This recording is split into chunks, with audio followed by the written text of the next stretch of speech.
ما یه سرب بیضی شکل لازم داریم. حالا از این لنگری ها میتونید استفاده کنید و این فنر رو باز میکنیم.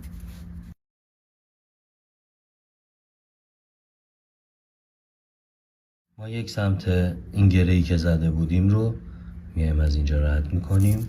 بهترین حالتیه که شما میتونید ریسه رو بدونید و موقعی که ماهیگیریتون تموم شد برای اینکه به جای گیر نکنین رو بازش کنیم. با این نخا راحت باز میشه و این اتفاق رو رقم میزنیم. و ما الان یه ریسه داریم که این به نخه که از لنسر میاد وصل میشه، لیدرمون هم میشه فنر و این قلاب.